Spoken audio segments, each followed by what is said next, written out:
you. There. Thanks for Nicole. Do you got a question? No, I tried to turn your mic off. All right, first item on the agenda is number 2, adoption of agenda. Ask for a motion from Councillor Nychuk. Be it resolved that council adopt the agenda for a regular council meeting on November 14th, 2022 as presented. Give you that motion, Mr. Deputy Mayor. Thank you very much. All in favor? 4 hands, we're good. Next item, consent agenda. Item 3.1. Yeah, sorry, I just had to look at something. 3.1, September 12th, 2022, special council meeting minutes. 3.2, October 7th, 2022, special council meeting minutes. 3.3, October 24th, 2022, organizational meeting minutes.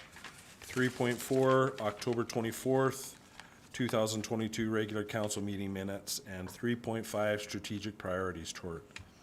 Ask for a motion from Councillor Smith. Be it resolved that the following are adopted in the omnibus motion in accordance to council's procedure. As I just had mentioned there. Sorry. Councillor Smith. I will give you that motion, Deputy Mayor. Thank you. Everyone in favor? We got 4. Motion carried. All right, number 4, public comments. Do we have any public comments? We do not. We do not. Okay, we're good. All right, on to business items. Number 1, 5.1, strategic priorities chart and work program update. And I'm going to turn it over to Chris. Thanks, Deputy Mayor Barton. Before you is a report for updating this council strategic priorities chart. If you'll notice on the chart that it has changed quite significantly in some aspects of things. One new item and one item that has been amalgamated into another. The purpose for the recommendation before you today is to show the progress that's been made on strategic priorities to date as we get near to the end of the year, and that we are focused on actions and milestones in that process. Significant change has been made specifically on the top 5 priorities, and you can see that in your report, in the body of the report. Town plan has moved into a new milestone, draft policies, and we should be seeing a draft town plan to council before the end of the year or early into the new year, with us going into the regulatory process, presenting it to the public through early 2023. Recreation facility, as resolved by council in July, has now changed to aquatic facility expansion, RFP project management, and later on the agenda today, Nancy will be presenting the contract award for project management to a preferred contractor to move that project forward again. Community connection proposal was on the list. It's being removed and replaced with CCMC Family Resource Network subdivision. We've been working on the subdivision with the CCMC group as well as the county, and it was identified that it needed to be wrapped up by the end of December so that we had clear direction on moving forward with that. But it was also clear through our ongoing conversations over the last several months that events and community connection was directly linked in certain aspects of things. There's an intertwining and a overlap of those two kind of priorities. In addition, with the Coffee with Council sessions, it was clear that we were starting to reconnect with the community and getting back post-COVID, moving forward with engagement with the community. The destination event strategy is moving from a strategy aspect of things into an event program and job posting, which will then be a more action-focused process that will deliver actually value-added programming to our community and especially our downtown. And then development management, scope review stays on the list, and we're in the process of finalizing that scope review so that we can issue the terms of reference. One thing I'd like to highlight to council that's on the list that was brand new, that was added to the next list, and we hope that will move up early in the new year, is the Public Workshop site review. Through our conversations in October, it became clear that our current Public Works site is deficient for the size of the community that we have currently, as well as the number of workers that we have, and severely restricts some of our capabilities.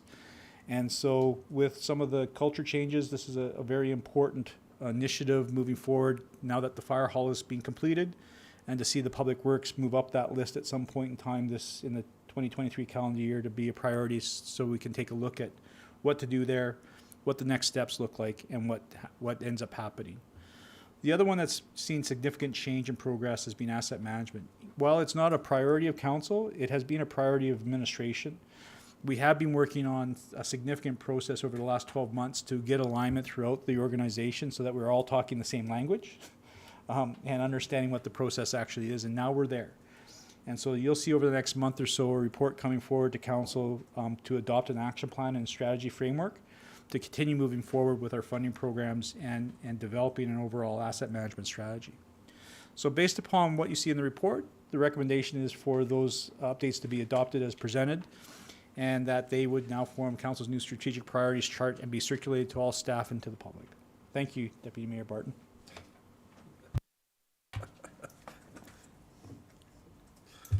Thanks, Chris. Any questions or comments from councillors? We're good? Okay. I'm going to ask for a motion from Councillor Kinghorn. Whereas council reviewed the progress on the strategic chart on October 26, 2022, whereas progress and clarity on the council's priority have been made, be it resolved that council adopted the updated top 5 strategic priorities as follow: town plan, aquatic facility expansion, development management, event program, and CCMC Family Resource Network subdivision. And that council and add public works shop site review to the next list and move up the priorities chart. And that council adopt the updated operational strategies as outlined in the strategic priorities chart. And further, that council had adopt the updated work program as presented. Thank you, Deputy Mayor Barton. I will give you that motion.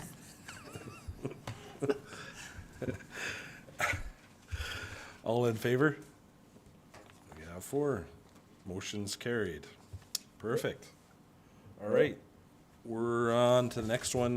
We have Sarah Peck coming to give us an update on Task Force for the Climate Change and Active Transportation Action Plan. Thank you, Deputy Mayor and Council.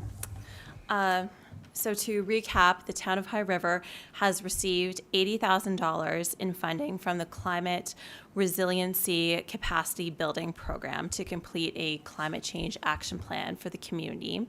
And the town has also been the recipient of a $50,000 grant, and that's going to be going to the Active Transportation Plan. It's from the Infrastructure Canada program called Public Transit Program Active Transportation Fund.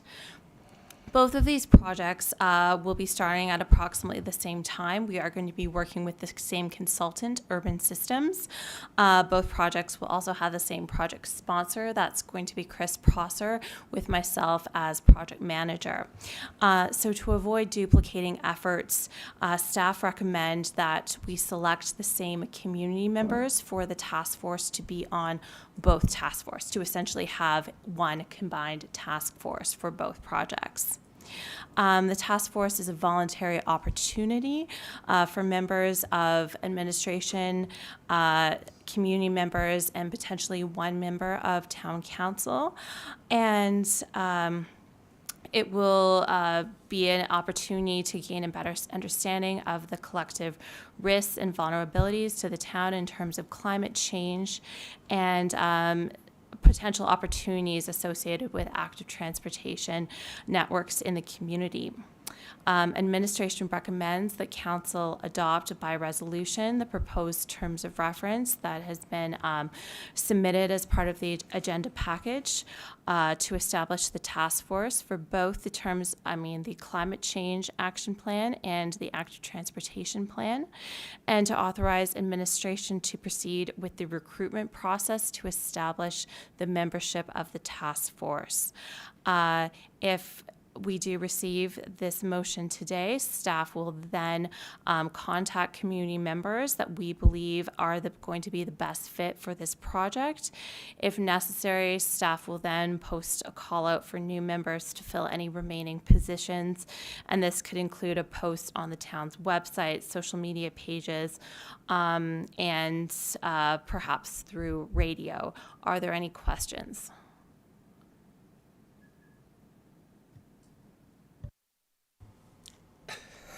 Councillor Kinghorn.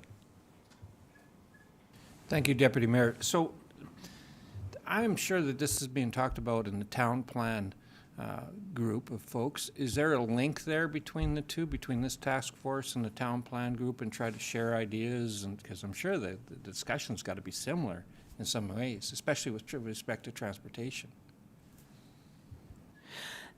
That is a good point, and I think it would, in some ways, it probably would be more ideal to finish the town plan first and then feed this into these lower level projects. However, we do have the funding now, so it needs to be completed at this time or we'll lose the funding.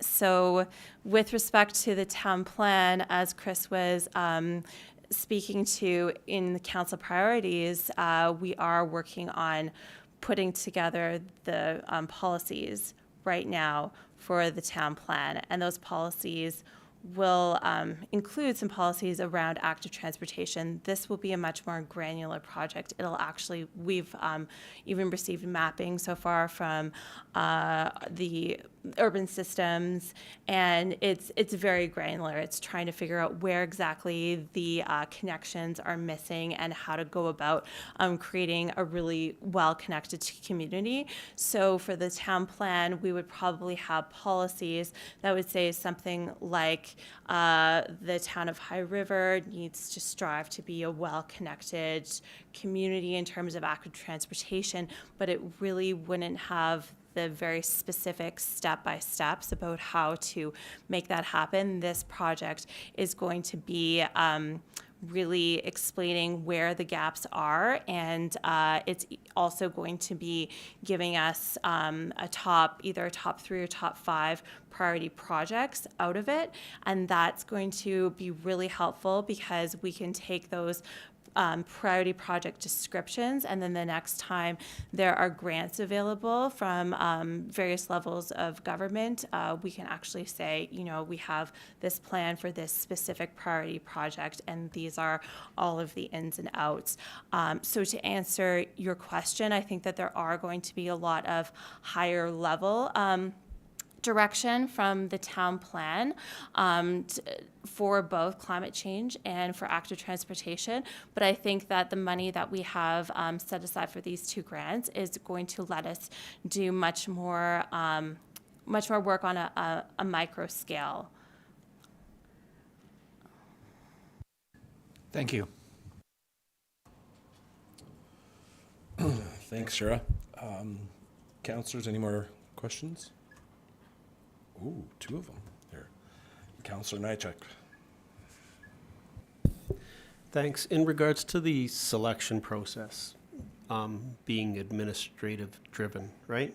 That's correct? That's the way I'm reading this? Is there any opportunity for council to have some support in providing administration with maybe some members of the community that would, just because we're out there, right? We live here, we work here, we run businesses here, we do all that stuff, and I know that some of our administrative team perhaps doesn't even live in High River, so it would just, for me, seem to bode well that council's involved in the process of this selection in some way, shape, or form. I mean, we can go out and be advocates for the program, right? And then you guys can take from that list and see what you think, but. Certainly, Deputy Mayor Barton, through to Councillor Nychuk, we would want as many names as we possibly can to forward out there and contact them directly. So if there are people that are interested, that are passionate about active transportation or climate change adaptation, we'd welcome those names. And because we will be moving very quickly on this project, because we're targeting the end of April to have it both finished off and integrated within our town plan process too. So if there are names, we'd welcome them, and we also would also want to invite council to participate as much as they possibly can. Even though we'll keep you informed through the milestone process, but we did hear that we've kind of overloaded you with meetings over the last several months with different task force. So we recognize that, and we want to be conscious of that. But we welcome you also to participate, because council is ex officio to every single task force that we have in play. And so this is another important chapter, I guess, within our kind of community town plan process. And will kind of guide us in some of those aspects. But if there's names, we welcome them. And if I can, if council will let me just to go further, I mean, to Councillor Kinghorn's point of view, that it would be beneficial to give some of those people that are on the town plan task force some opportunity to cross over. I know there's a time crunch here, but I would assume, as Councillor Kinghorn does, that lots of this is being discussed about in that realm already.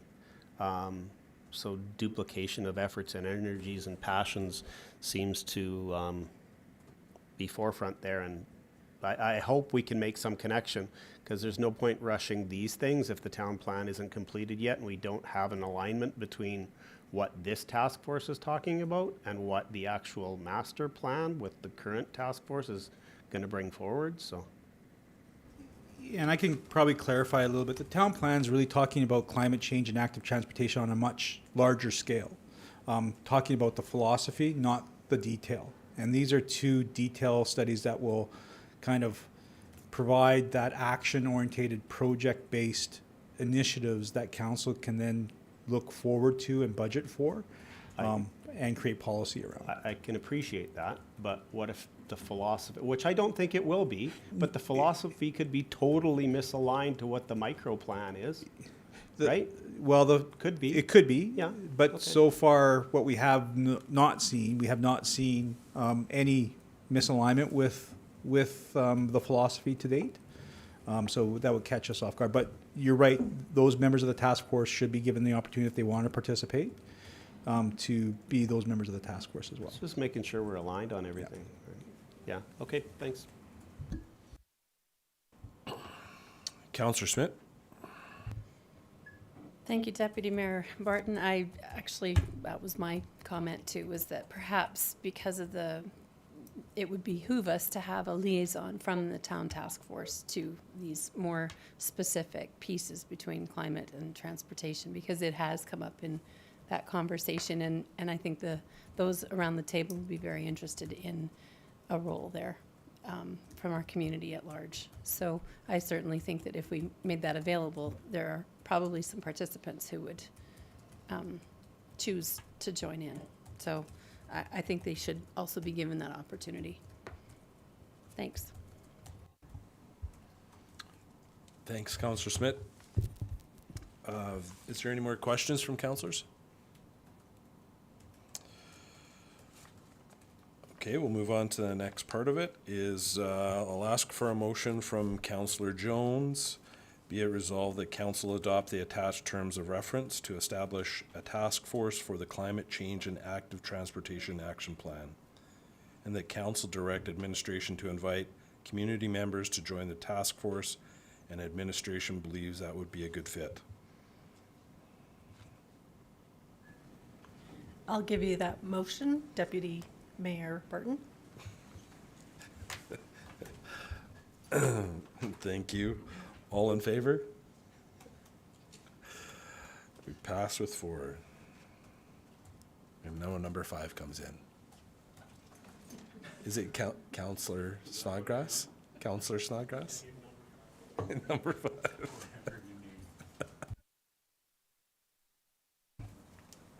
Okay, thanks, Sarah. Appreciate it. All right, on to number 5.3, Foothills Community Counseling Program Update. And Shelley Coots going to give us that update.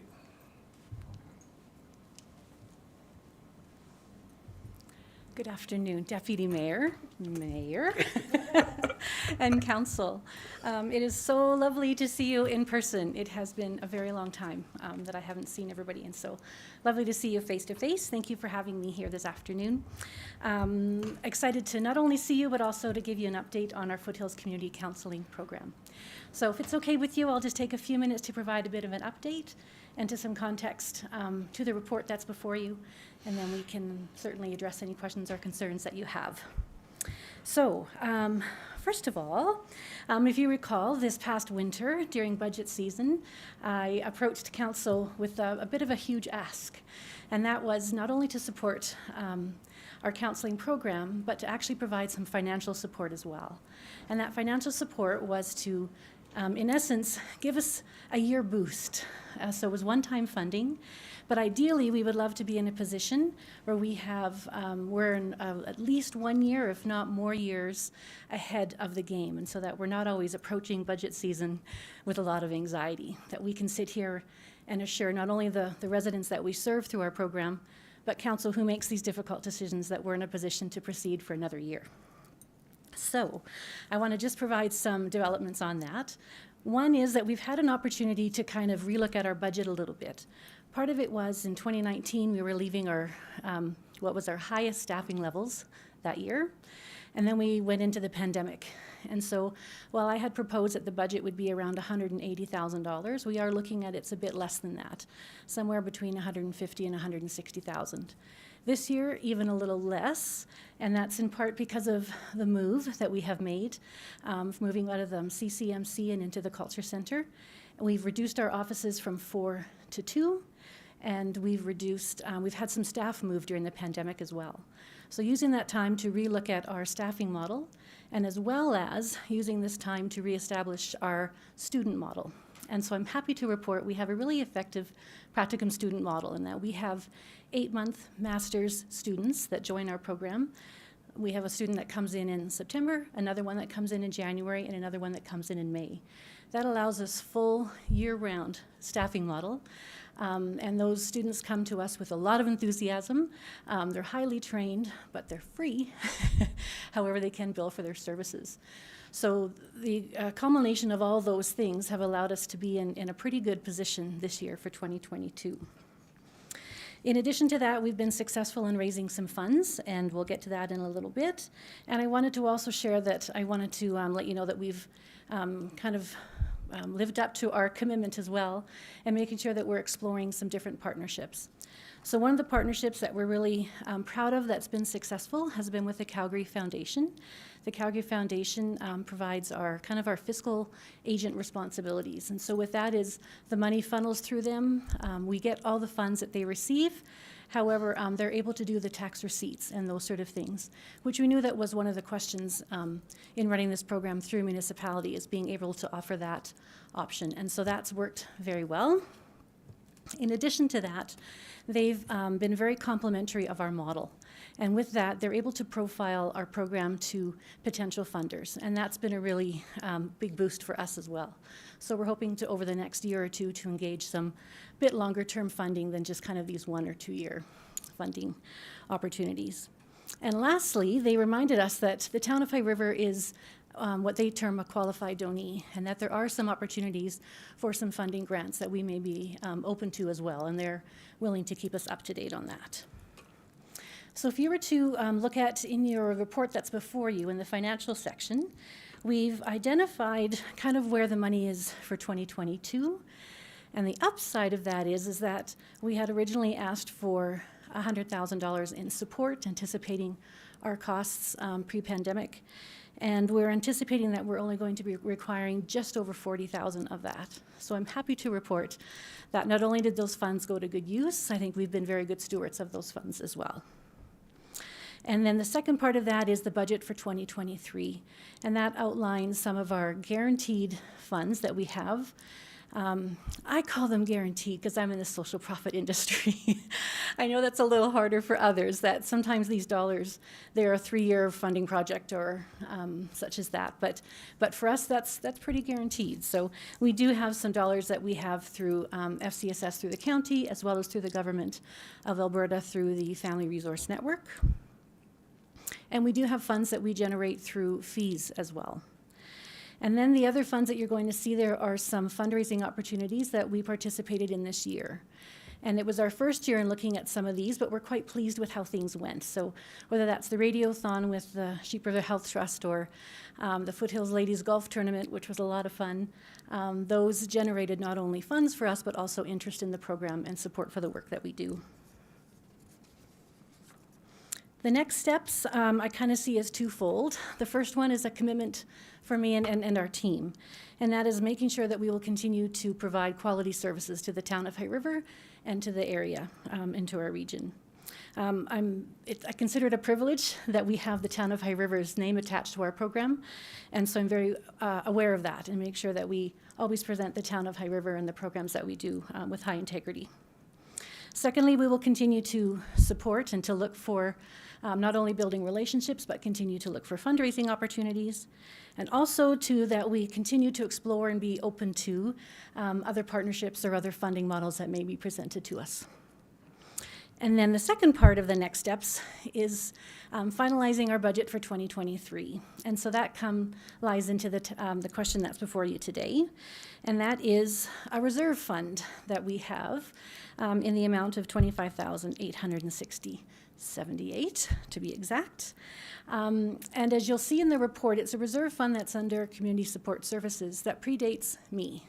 And so we don't actually know the history of that, where it comes from. We do know that FCSS can't carry over dollars year after year after year. We audited separately, so it has to be money from something else.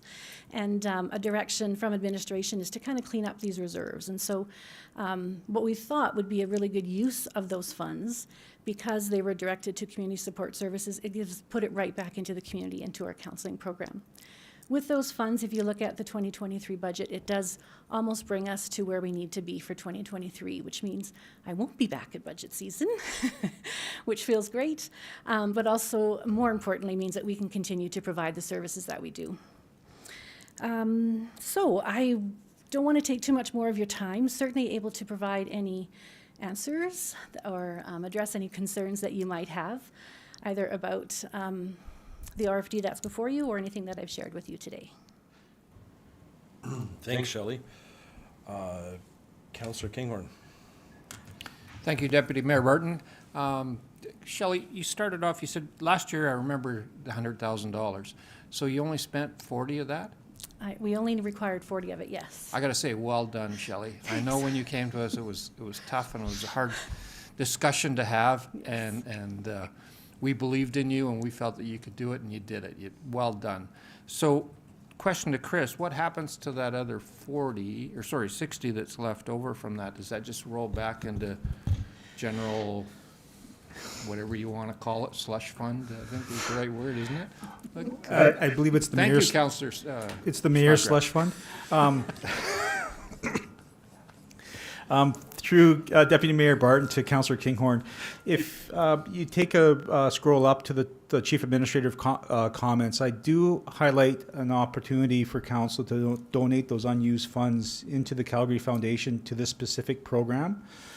And even though this was a one-time grant, this may be one way to reward that grant for doing a heck of a job in meeting the budgetary restrictions. As well, it provides them that ongoing funding through the Calgary Foundation that may leverage other grant funding to double their money, so to speak. Some of these foundation grants have matching dollar grants available to them. So if there's money in the account, then they'll match those dollars. And so it depends on what kind of foundation grant that they're going after. And so it might provide a unique opportunity. It's just an idea. Council doesn't have to vote on it today, but it's up for discussion. Or we can just roll that over into operations and into surplus. Or we can provide a budget amount for them for next year in the operating line item as well.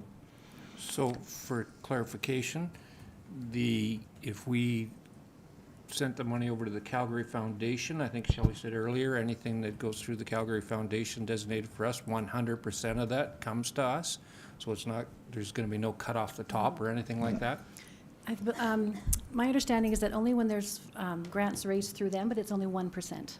Okay. So if it's their partnerships, but like from our fundraising efforts from this year, it's So if all we rolled channeled over that into us. 60 through them, then you would get 100% of that? That's my understanding, yes. Thank you.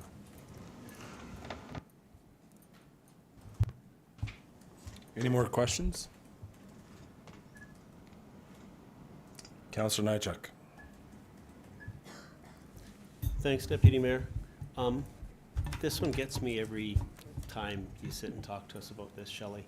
And I don't want to call them participating communities, I don't know. Like, for example, Foothills has, what did it say, 28% of the people that come through your door. Anyway, that numbers, those numbers aren't that important. It's, we should be happy to fund social programs to help people, absolutely. But when we have people from other municipalities that are utilizing your program, the fiscal side of me wants those communities to help fund this as well. And I don't know, maybe this is the start of a conversation. I don't know if that has ever been brought up with any of the municipalities that have residents that participate here, but in the cost sharing, right? It costs money. Every municipality is squeezed. And when I see this and I see the participation from other municipalities, I would like the same kind of level of contribution. I don't think it's fair or appropriate if your one funding source has to be sitting in front, not when you need funding to come to this particular council. I think this conversation should be had across a few councils. I'm not sure how that transpires, but anyway, I wanted to bring that up in front of our own council to see their thoughts on it.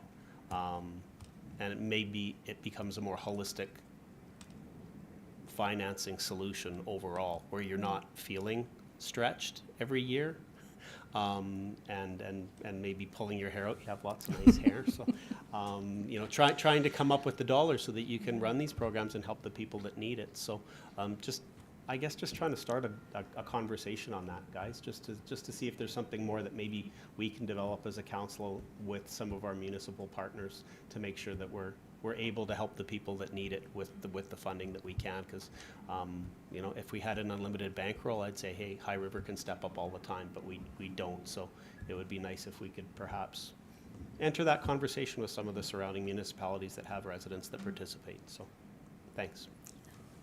I can address that, or do you want me, do you want a discussion first? Yeah, go ahead. Okay. Thank you for that. And it certainly is a conversation that we have often at our little leadership table, because we want to be aware of that. So there's a couple of different things. Who we consider to be our business partners, or kind of our leaders, who got this going with the very first donation post-flood, is a couple that live out in De Winton, and their last names are the Olsons. And they are extremely passionate about mental health. And so they don't believe this is High River's responsibility, but we've stepped up. And so they challenge the rural community and the neighboring municipalities on a regular basis, including their MLA, and really trying to advocate to make sure that those other communities are stepping up as well.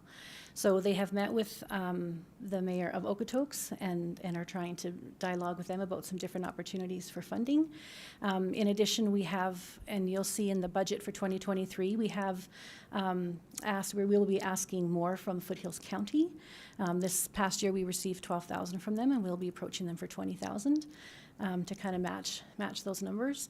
And so the other fundraising opportunities that we looked at this year were specifically Foothills as well. So the Ship River Health Trust, which we don't typically go to in High River, and same with the Foothills Ladies Compassion Cup.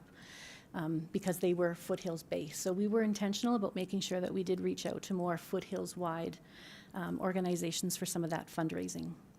The other point that I think is important, even though that's an effort that we're making, when you do look at the numbers, because it's based here, 133 High River residents access support, and 37, I think, were from 37 were from Okotoks. So because we host it here, our residents are benefiting from that.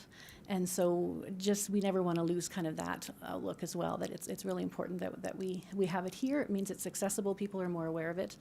But that other funding helps us subsidize that cost for those that can't. So, but yes, please know that we continue, and we'll welcome any advocacy support if you know councils and mayors and other communities to bring this to the attention. Either the Olsons will happily present and speak to them on behalf of the program as well. All the names disappeared on the board. Yeah, Shelley, one quick question. So why did the Olsons pick High River? Is there a reason why they came to us first? Yeah, they gave us a call after the flood. So it was early after the flood in 2013 and said, we've got a little bit of money we want to donate. What's the community need? And we had done a community assessment in 2012, and at that point, pre-flood, mental health was brought up and the need for local counseling services was brought up. And then post-flood, of course, we knew that need would go up. So we said, yeah, if you would like to help us fundraise and contribute, we would love to provide some counseling services. And they've just stayed with us, and they are, like I said, just extremely passionate. Brian Olson has been on the board with suicide intervention in Calgary, and this is just kind of life's work for them. They run the equivalent of No Food for Thought in Okotoks, so feeding kiddos, just have a heart for service. And they were appreciative that we stepped up. And so when the High River Counseling Center closed in 2017, or in 2016, I guess, they said, there's still people wanting counseling. Can you come to the table? And I said, sure, but I can't commit, but I'll help you plan. And then offices became available in our space because the new provincial building was built, and it was a little harder to say no. And so we made a go for it. Nice. So, Nice. That's awesome. Councillor Smith. Thank you, Deputy Mayor Barton. Shelley, I absolutely commend what you've been able to achieve here through this program. And I think that unfortunately there's a need, and I think that is going to grow, unfortunately, right?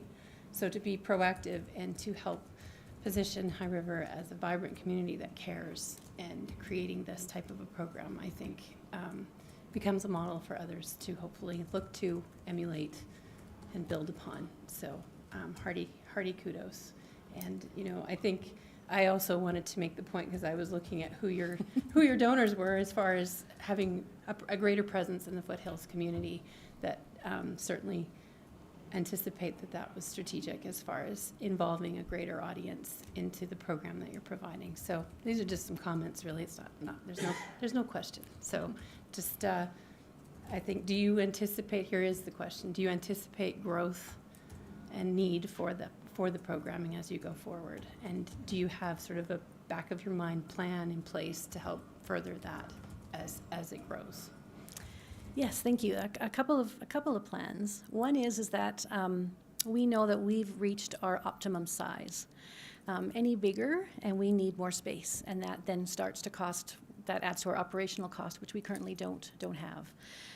Any bigger, and I can't continue to do it.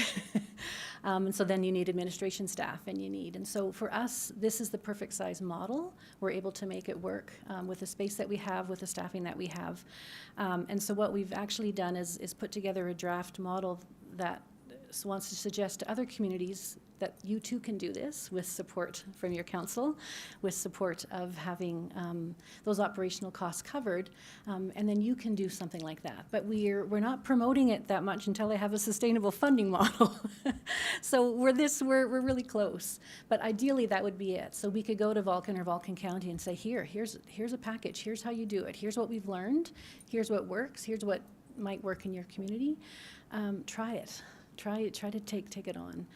We've had a couple of different municipalities reach out and have expressed some interest in as well as how we're doing it.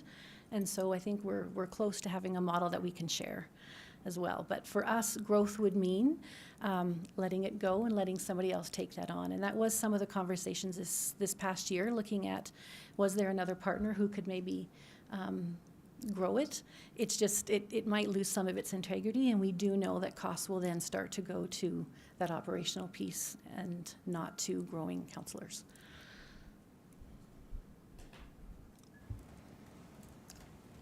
Councillor Jones.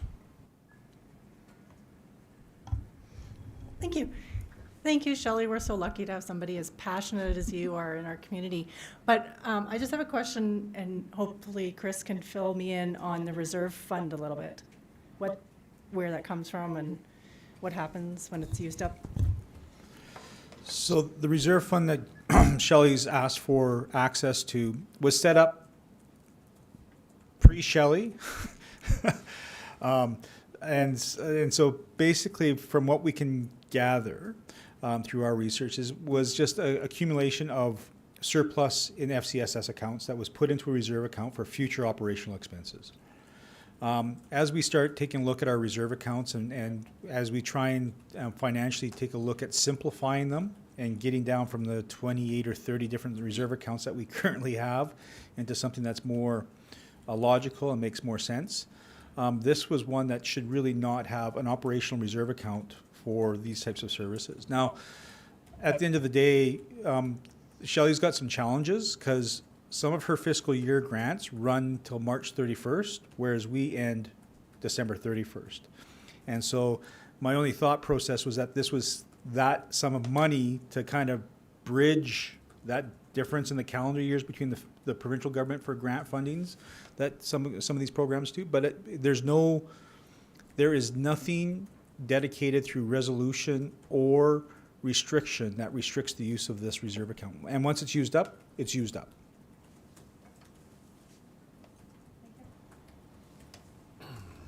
And no intentions to create another reserve fund.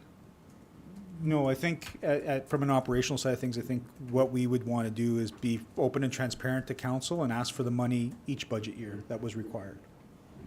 Perfect. Or not. Or not.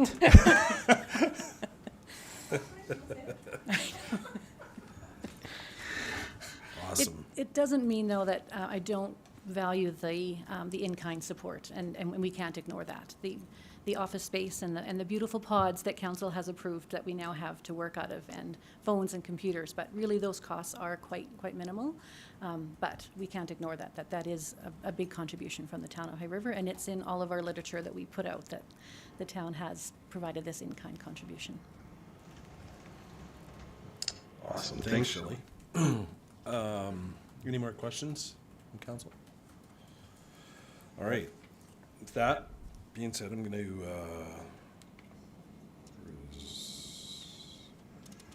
ask for a motion from Councillor Smith.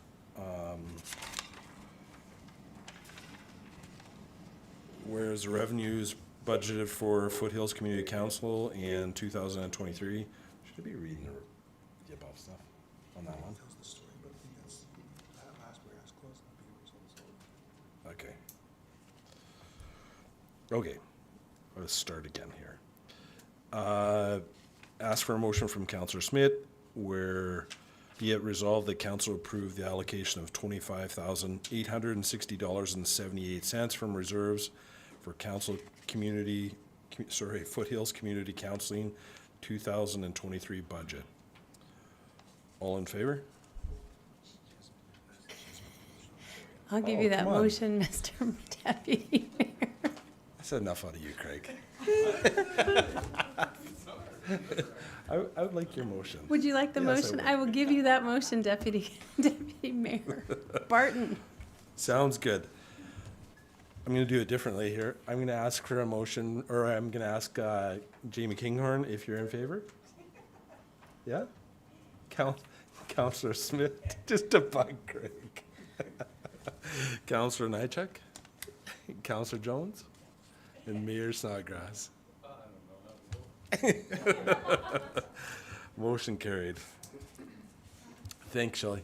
Oh, Just say thank you. I don't get in front of you very often, so you'll have to indulge me. You don't have to. It's a terrible thing to say. Please indulge me. I do just want to say thank you. I believe that we get the opportunity to action people first through motions like this, and so thank you. There's a very respected community worker and a civic kind of leader, and his name is Peter Block, and one of his books that I have on my shelf is called The Answer to How is Yes. And so we could sit here and talk about how to deal with mental health in our community, but I just want to thank you for saying yes, and because we're doing something about it. So thank you. awesome. Thanks, Shelley. All right, on to item 5.4, contract award, Bob Snodgrass Recreation Center concession, and we'll have Nancy Ryan present to us.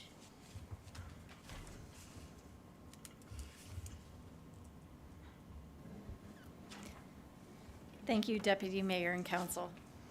The concession agreement for services at the BSRC expired on June 30th. Administration issued an initial RFP for concession services that did not meet Council's approval. At that time, the in-house caterer was offered an extension through October 31st, but declined, leaving the BSRC without concession services since August 16th. Council identified concerns with the initial RFP and directed administration to reissue the RFP and update it to address their concerns. The updated RFP was developed to address hours of operation, menu approval process, concession naming parameters, and a fixed fee base rent. The updated RFP was issued and closed on October 31st and resulted in 2 submissions.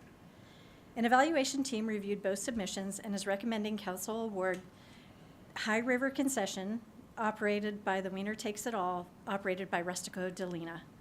Mr. Delina and his team have deep experience in concession operations across a variety of venues, including similar-sized recreation centers. Mr. Delina is a regular patron of the BSRC and is involved in the Cargill Basketball League that plays at the rec center. He is also heavily involved as a mentor in the local community.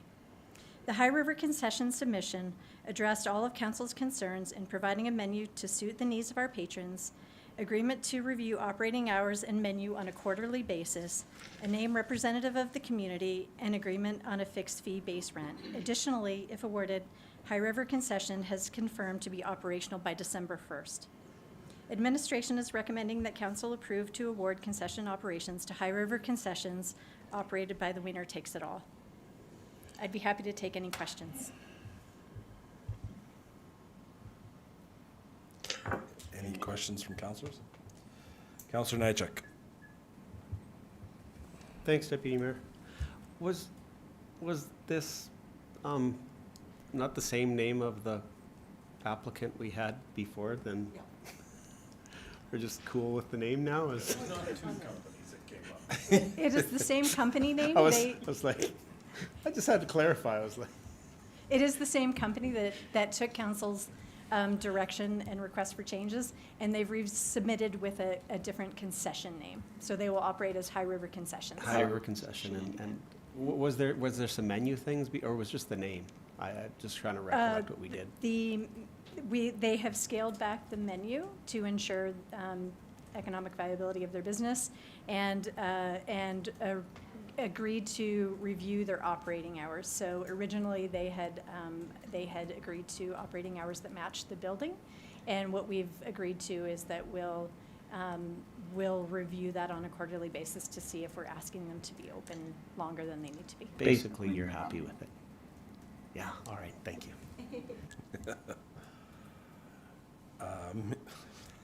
Me. Yeah, Jamie Barton. That's what it says. Mayor Snodgrass.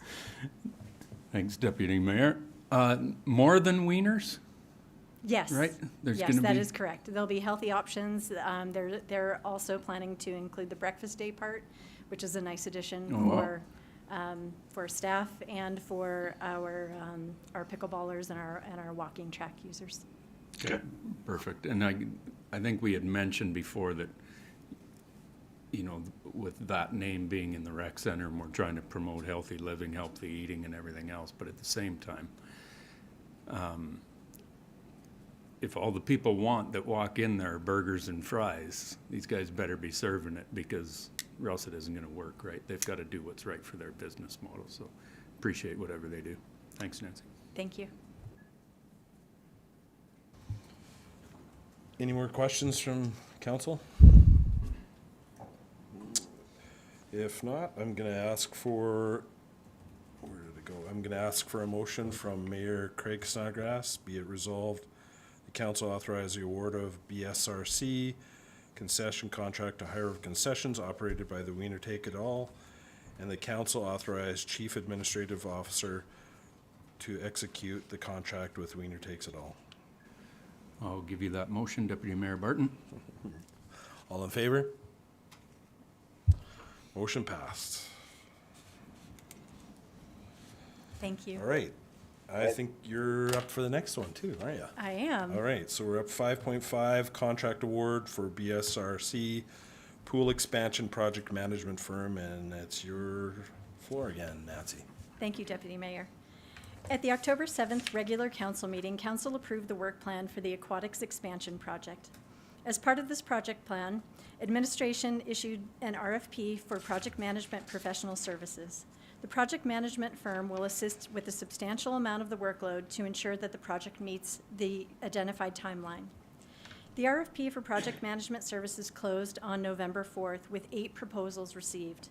An evaluation team reviewed all submissions based on qualifications and experience, previous direct experience with similar type projects, capacity, fees, and ability to deliver the project on schedule. The evaluation team has identified WSP as the recommended project management firm to oversee the aquatics expansion project. WSP demonstrated the deep knowledge and experience required to drive a project of this magnitude. They also provided a comprehensive engagement plan that will be utilized, including setting up a project task force and for soliciting feedback from the public. Additionally, their references on similar projects confirm that WSP had the expertise to provide PM services on the expansion project. The WSP submission also came within anticipated budget for PM services. Administration is requesting that council support the recommendation to award the project management professional services agreement to WSP to ensure that the project meets the deliverables of the project. Award of the PM services contract will ensure that the project stays on the projected timeline. Be happy to take any questions. Any questions from councilors? None? All right. Makes it easy. I'm going to ask for a motion from Councillor Jones. Be it resolved that council approve project management professional services agreement award to WSP to oversee the aquatics expansion project, and that the mayor and council authorize administration to execute the agreement. I will give you that motion, Deputy Mayor. Thank you, Councillor Jones. All in favor? Motion's passed. Thank you. Perfect. Thanks, Nancy. Thank you. All right. Item 5.6 is an update on the Southern Alberta Flood Relocation Program, SAFRP, Residential Property Sales Project Closeout. And Nicole is going to give us the update. Thank you, and good afternoon, Deputy Mayor, and members of council. As you know, Jody Hipkin, our Manager of Legislative and Advisory Services, wasn't able to join us today, so I'm going to have the pleasure of providing this information. So today we're going to have a brief conversation, more detail is in the report, on a project closeout update about the SAFRP Residential Property Sales Project. Going back a few months, Council's goal was to return the 14 homes purchased by the Government of Alberta following the 2013 flood to private ownership. These properties are located on Riverside Drive and Highview Park. And at the January 10th, 2022 regular meeting, Council authorized the execution of the GOA purchase agreement in the amount of $3.68 million. And upon transfer of those properties, Council also authorized administration to proceed with disposition of the 14 properties by means of a sealed bid process in accordance with the town's real property transaction policy. And today I'm pleased to share that the project team was successful in transferring ownership of all 14 properties, with the last transfer occurring this past August. Although there were expenses incurred with the sale of these properties, there were also significant proceeds realized. The expenses were approximately $57,000, with total proceeds at $1.85 million. In closing, I'd like to thank Council for their vision to return these properties to private ownership and to the project team for their dedication and commitment to seeing these properties be sold in an open and transparent way. So thank you to Council and to the project team. Appreciate that update, Nicole. That's good to see those numbers. And it was just an update, so we're not gonna make any decisions on this particular item, but is there any questions? Counselor Nychuk. Thanks, Deputy Mayor. Through probably to CAO Prosser, expenses at 57,006, but there was 1,000 staffing hours. What's our average hourly wage cost? Because that's an expense, right? We just don't eat that. At least the report states 1,000 hours. Yes, so there's approximately 1,000 hours of various staff members involved in the process. On a ballpark, I think it would be safe to say that on average, we're about $45 an hour with everything in, based upon the number of staff members that we use there. So that would be the number that you'd probably use. Thank you.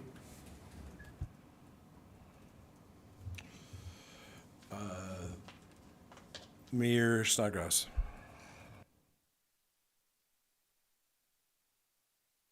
Got to learn how to use this over here. Thanks, Jimmy. This was 10 years, 3 governments, about 48 municipal affairs ministers, 92 premiers, trying to grind this one out from day one of this flood. And I wish Jessica was here because she's been with this whole thing from step one and trying to figure it out. And when the governments wouldn't take this on as much as we were fighting that we wanted them not to tear these houses down, we wanted them to sell them back to people, and they were reluctant to do that because it was messy for them to do that. And so when we finally were able to convince the Alberta government that we would take it on, we were completely prepared to take a loss in doing so, to buy these houses and lose money on it, because it was more important for us to get them back and to save the houses and get them back into private ownership. But, you know, for us to realize $1.8 million coming out of this, you know, primarily that's due to because we complete fluke nailed that real estate awesome bubble bang on. Which was fantastic, but also the work that Jody and Jessica did on this and everybody else that was involved with it. But the videos they did and the walkthroughs they were doing, and like, it was a ton of work that they put into this to make sure that we got the best value we could out of this at the end of the day. So we got lucky with the market, but our people did the right thing, and we got the project done, and we'll be able to put $1.8 million back into this community, which is absolutely fantastic. So this was a win on about 14 different areas. So glad the people are back in. They're starting to they are rebuilding. I still see them going on it, but it's good news for High River, and well done from all our staff to make it happen. So thank you. Thanks, Mayor Snodgrass. Any other comments or questions, Councillor? Okay, then we're going to move on to the next item. Item number 6, board and committee reports. Is there any reports that you want to submit? Nope. Okay, that was easy. Number 7, board and committee meeting, minutes. They are submitted. Is it an annual basis? You want to speak to this for a second? Sure. Thank you, Deputy Mayor Barton. Basically, we've asked for the minutes to be submitted so that council was always informed what these boards and committees were working on, and so that they were available for their reading pleasure as well as the public's reading pleasure as well. So it's a little bit of a backlog, but we hope to have this on a monthly basis coming to council. But it's a bit of a backlog, so if you need to read some stuff, there's lots of information there in all those committee minutes. So that's the purpose. Thanks, Chris. All right, I'm going to ask for a motion from Councillor Kinghorn. Be it resolved that the mayor and council accept meeting minutes for information for the following boards and committees: Museum of the Highwood Board meeting minutes, Community Futures Highwood Board meeting minutes, Shepherd Family Park Board meeting minutes, and the High River Library Board meeting minutes.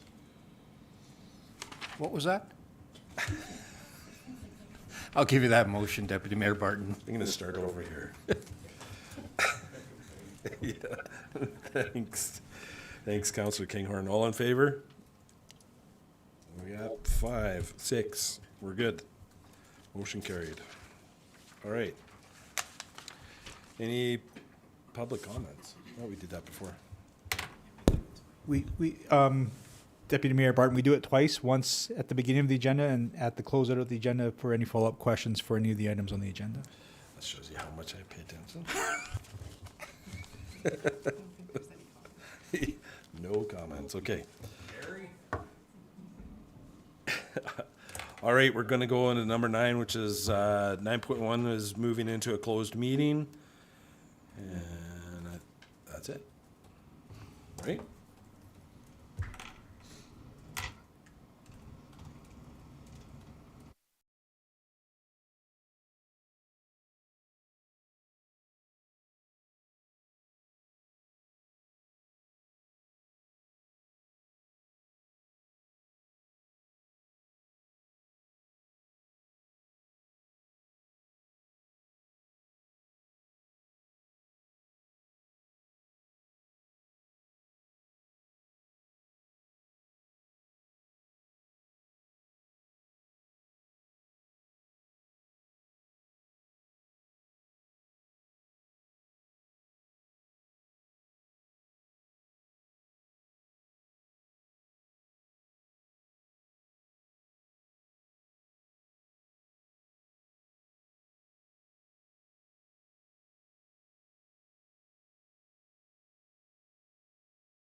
Okay, thank you.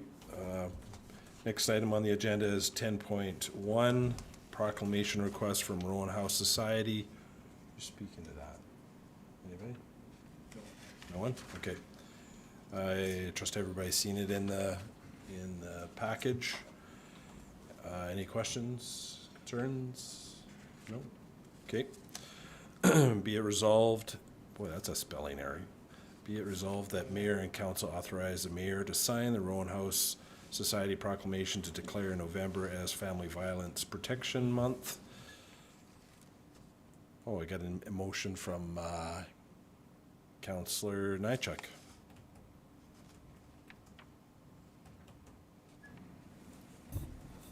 I don't believe there was a motion stated, was there? No, there wasn't. I should have said that before. Now there is. There isn't a script. There is no script. Are we gonna, making a motion Yeah. to Be it proclaim resolved. November as Yeah. something Violence Prevention Month? Yep, Okay, so sorry for butchering that, I'll make that motion. that's okay. All in favor? Carried. 10.2, NWST Charitable Foundation request for tree planting. Can I get a motion from Councillor Jones?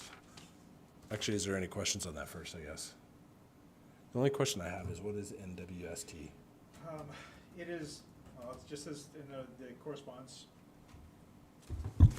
Deputy Mayor Barton, in our correspondence we have, it's just the NWST, but it's a new charitable, not-for-profit corporation to plant trees in Alberta to create a sustainable environment for mankind and animals to thrive. So their goal is to plant 250,000 trees in their first year in 2023. Wow, okay.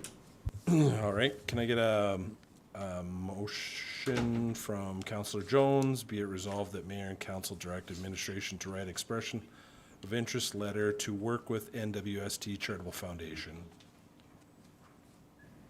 I'll give you that motion, Deputy Mayor. Thank you very much, Councillor Jones. All in favor? Motion passed. Item 10.3, High River Hospital Staff Christmas Party Donation Request. Do you want to add anything to that, Chris?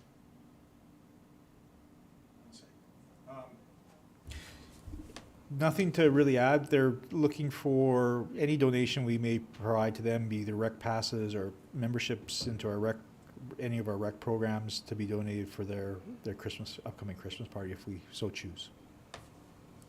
Okay, thank you. Can I get a motion from Mayor Snodgrass? Be it resolved that the mayor and council direct administration to donate, as Chris had mentioned, to the High River Hospital staff Christmas party. You have my motion. Okay, all in favor? Motion's passed. And item number 11, council correspondence for information. There's a Fortis Alberta Annual Franchise Agreement presentation, High River Sunset Drive-In year-end charitable receipts, and 11.3 is the email regarding ticket sales for the U of A Celebration of Planning. Any comments or questions on that?